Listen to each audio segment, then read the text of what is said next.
in the narrative of the Servakos in this week's Parsha.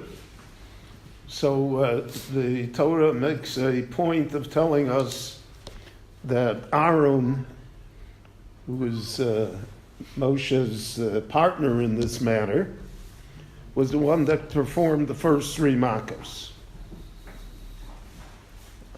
Dan, Tzvardei, Akinim. So it says that Aaron is the one that raised the staff. He's the one who did it. So Rashi points out that from here we see an interesting value in how the Torah looks at things. That the Moshe could not do it because it required striking the water and striking the earth, and Moshe would have been kofli tov if he would have done it. It would have been an example of Moshe's ingratitude because the water saved him, the Nile River. So he couldn't hit the water. And the earth, the dust, saved him because of the fact that when he killed the Egyptian, the earth covered it up. He was able to bury the Egyptian. The earth covered it up. So we think about it, this is very wondrous. How far the idea of gratitude goes in life. Chazal lists people that are kfuyei tov, who don't have gratitude. That's a pretty low level of behavior. And if we'll think about it, the entire relationship that we have, Kaviochel, with the God himself, with the Ribono Shel Olam, is one of gratitude because he gave us life. He sustains us daily. Whatever we have, we have. And we always complain we don't have enough. But the nature of people is that we don't have enough. So we have to overcome that nature. I was in America now, so all my grandchildren and great-grandchildren, not all of them, but a sizable amount came to see me. So when they come, you got to give them money. That's what you're there for. That's why they come. So from Israel. Huh? Zayda from Israel. Anyway, it's a great feeling. But so I gave the little ones, I gave them $1 a piece. The parents, I gave checks. I gave the kids the little one. So the 3-year-old says to me, "That's all?" So I said that he's going to be a rabbi. He's got the right attitude. Because that's inborn within us, right? Whatever we have. So instead of saying thank you, we say that's all. How about more? So here we see that the Torah extended this idea of gratitude to inanimate objects. It's one thing that I'm grateful to a human being. So that's the basis for Kabedes Avicha Vesimecha, because they gave you life and they raised you. So the basis is gratitude. And the basis of the respect that's due to a teacher, someone who taught you Torah, to stand for such a person, is also gratitude, because he gave you Chayei Olam. They say on Reb Chaim Brisker, but it's said on a lot of people, that when his kindergarten teacher who taught him Aleph Beis would come in the room, he would stand for him, even though now he was the great Gaon, and the kindergarten teacher was still teaching Aleph Beis. But he said, he's the only teacher that I had that everything that he told me I accept as being true. An aleph is still an aleph, and a beis is still a beis. He says, a lot of people told me great Torah. I don't know whether it's true or not, whether or not it meets the requirements. But to have respect for a teacher, which in our time, without going into the matter, all of these things in our time have become very weakened. The Gemara in Sota, and the Mishnah at the end of Sota, when it talks about Yemos HaMashiach, talks about ingratitude. That the children don't respect the parents, they don't respect the in-laws, they don't respect the teachers. Everybody's wrong except me. I'm entitled. So here, the Torah took this idea of gratitude, which we understand now, regarding parents and teachers and other people that did me favors, that went out of their way for me. And it took this concept and it put it on inanimate objects, on water and on dust on earth.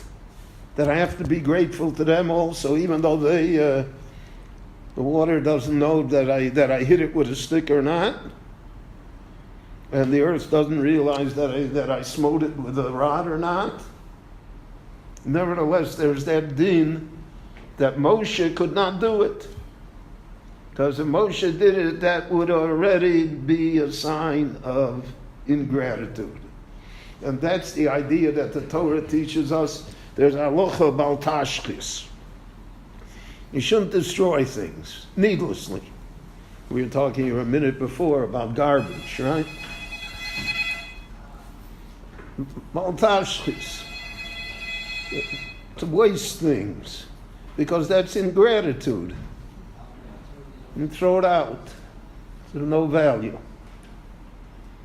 So one of the things that my generation was taught is that you don't put more on your plate than you're going to eat. But sometimes you go to a smorgasbord and just pile it on. No human being can eat that much. But he's got to take from everything, and then it all ends up in the garbage. So that's baltashlis. You've destroyed things. And the same thing with clothing. In our world, with these things, every year they come out with a new one, right? So what do you do with the old one? So there's a tremendous garbage dump that takes care of all the old stuff. Even though, what's wrong with it? Right? It's only 5 gigs instead of 6, whatever that means. But you have to have the new one, so the old one is buckled. So that's a concept that baltashchis is based on gratitude, right, for what I have. And we see that later in Tanakh. It's not only here by Moshe that the Torah emphasizes this idea. It says, we read it in the Haftorah earlier in Chumash Bereishis. You remember we had Chumash Bereishis, yeah? So now we're in Shovav and Tat already. It says, V'amelech David zokein bo bayomim. David HaMelech became old. Now, he didn't really become old in our terms. He was just turned 70. But he showed the signs of advanced age. V'yachasuhu b'abgodim v'lo yecham lo. And he was always cold. No matter how many blankets they gave him, no matter how many sweaters he wore, he couldn't get warm. So why does the Tanakh tell us that story? What has it got to do with anything? You have to realize that everything that was written in Tanakh, in Kisrei HaKodesh, is there to teach us eternal lessons. It's not just, prose. So the Gemara says that David HaMelech did not honor clothing. In his lifetime, he dishonored clothing. What is the story? The story is with Shaul. Shaul HaMelech, he caught him asleep in the cave. Shaul is pursuing him. So Shaul has a din of a rodef. And therefore David could have killed him. He would have killed him. That would have ended the whole war. But David did not do so. Instead, he did a righteous act. But he wanted Shaul to know that he had been there. And that he could have killed him. So therefore he cut his royal robe. And the Meforshim say he cut it in a way that Shaul knew that it was David who cut it. So the Gemara says he wasn't Machabed Begodim.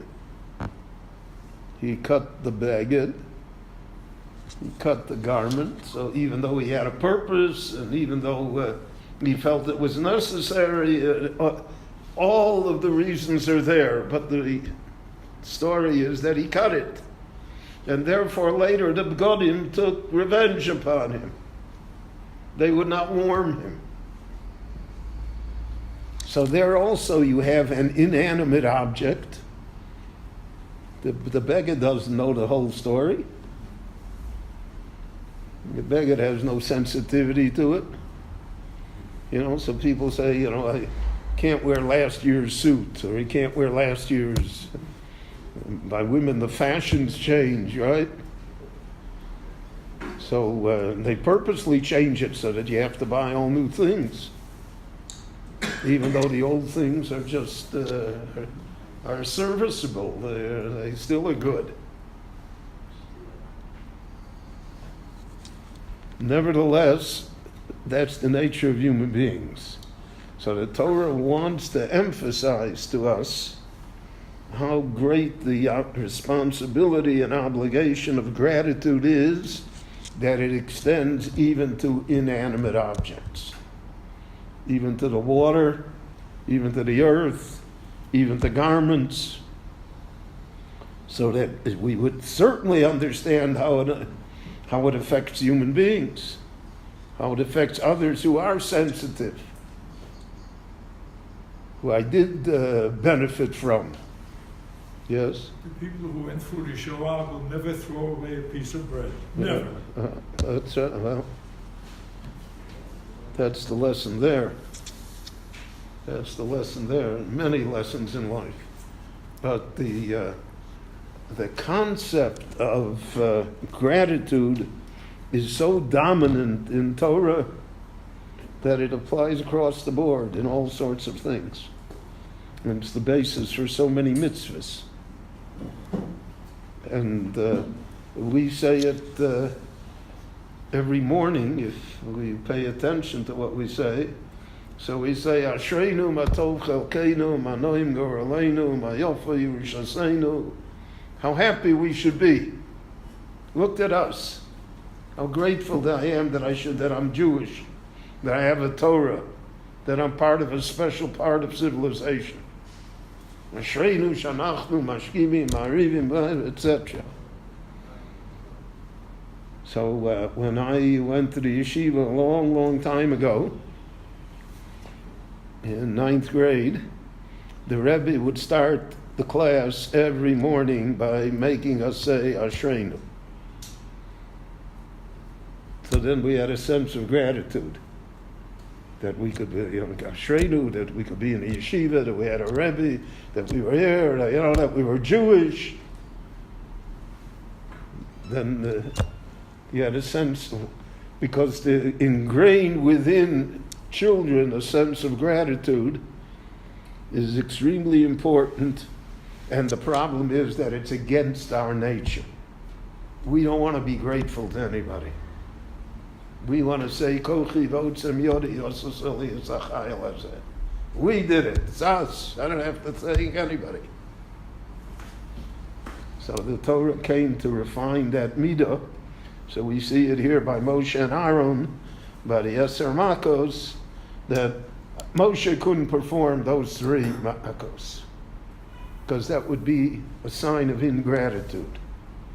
And that is really a moral lesson that lies within the story of the Torah. Reb Chananya ben Akash Omer, Ratzah Kodesh Baruch Hu L'Zakas Yisrael, V'cha Hebrew Em Torah Mitzvah Shenemar, Adonai Chavetz Man Tzidko Yabil Torah Yadir.